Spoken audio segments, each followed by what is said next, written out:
नमस्कार, मैं हूं आपके साथ नीलूफर अंसारी और आप देख रहे हैं एसएफटी न्यूज। आइए नजर डालते हैं आज की बड़ी खबर पर।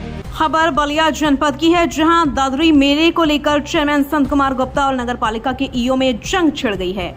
चेयरमैन के भाई विनोद गुप्ता ने ईओ पर आरोप लगाते हुए कहा कि बलिया में ट्रिपल इंजन सरकार फेल हो गई है। उन्होंने कहा कि 28 साल बाद बने भाजपा चेयरमैन के अधिकारों का हनन किया जा रहा है और वे कोई विकास कार्य नहीं करा पा रहे हैं। ईओ पर संविधान को ताक पर रखकर अपना संविधान चलाने का आरोप लगाया है। ऐतिहासिक दादरी मेला हमेशा चेयरमैन के नेतृत्व में लगता था, लेकिन इस बार यह अधिकार छीन लिया गया है। यह मेला ही भविष्य तय करेगा। अगर मेले के साथ खिलवाड़ किया गया तो सब कुछ सत्यानाश हो जाएगा। मेरा वर्तमान ही नहीं चलने दे रहे हैं तो भविष्य कैसे चुनाव लड़ेंगे।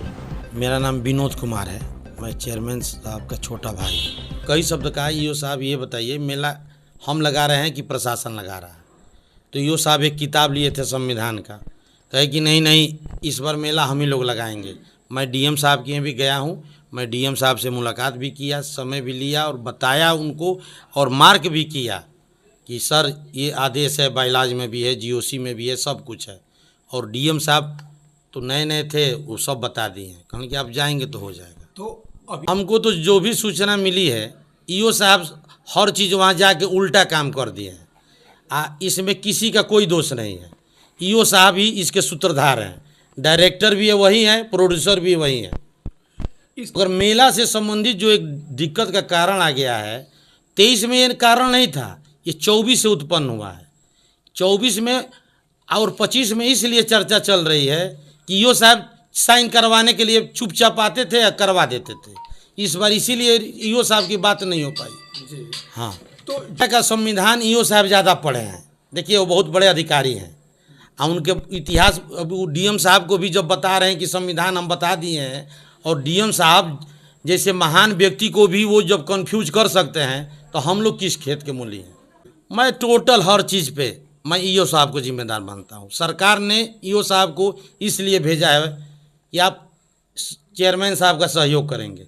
ये आज तक एक भी चीज़ सहयोग नहीं करते हैं, केवल संविधान सर, ये वो प्लान ढिकान, यही सब संविधान बताते रहते हैं। तो क्या आपको लगता है कि जो संविधान में लिखा गया है उस संविधान के अनुसार जो चेयरमैन साहब है वो इस नगर पालिका में वो कार्य कर पा रहे हैं या नहीं कर पा रहे हैं? हमको लग रहा है कि ईओ साहब जब तक अपना ही संविधान चलाते रहेंगे, चेयरमैन साहब कुछ नहीं कर पाएंगे। ईओ साहब उसमें सबसे बड़े रोल है। तो जो चेयरमैन का जो अधिकार है, तो क्या कहीं ना कहीं उनके अधिकार को जो ईओ साहब है वो कहीं हनन कर रहे हैं? एकदम हनन कर रहे हैं, उनका कोई भी बात नहीं मान रहे हैं। वो तो यहाँ तक, क्या आप मान रहे हैं कि जो ट्रिपल इंजन की सरकार है ईओ साहब नहीं चलने दे रहे हैं और ट्रिपल इंजन को ध्वस्त पूरी तरह से बलिया शहर में कर रहे हैं? हाँ एकदम, ईओ साहब ही हर चीज़ के सूत्रधार है। क्या ये किसी चीज़ को नहीं धरातल, आज तक इनसे पूछ, किसी चीज़ को नहीं चाह रहे हैं कि कोई काम हो, केवल संविधान सर नहीं। हम लोग तो लड़ाई सोनपुर से नहीं कर रहे हैं, हम लोग तो एक दूसरे को गिराने के चक्कर में। क्या कहेंगे? ये मेला ही भविष्य, वर्तमान ही भविष्य तय करेगा। अगर मेला का स्वरूप के साथ थोड़ा सा भी खिलवाड़ किया गया तो इसका सब चीज़ सत्यानाश हो जाएगा। वो हम कुछ नहीं है, हम जो आज जिस पद पे हैं वो भीरगू बाबा का देन है। हमारे पिताजी आज से नहीं 50 वर्ष से भीरगू बाबा के यहाँ जाके पूजा करते थे। उसमें एक शंकर जी का भी मंदिर है। हम अगले चुनाव का नहीं देख रहे हैं। जब इस बार हम खुदे ठीक नहीं रहेंगे तो हम अगला चुनाव कैसे लड़ेंगे?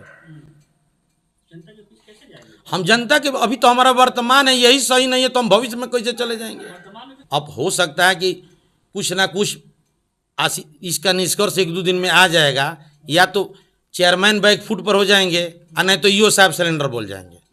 तो इतना उनके पास दिमाग है कि 81 लाख मेलों को 61 लाख में टेंडर करवा दिए। अब इतने षड्यंत्र इसलिए है कि ईओ साहब हमको लग रहा है कि सरकार के विरोध में है, इसलिए कि इनको ये पता चल गया कि 28 साल के बाद बीजेपी जीती है और इसकी छवि को किस तरह से धूमिल करना है।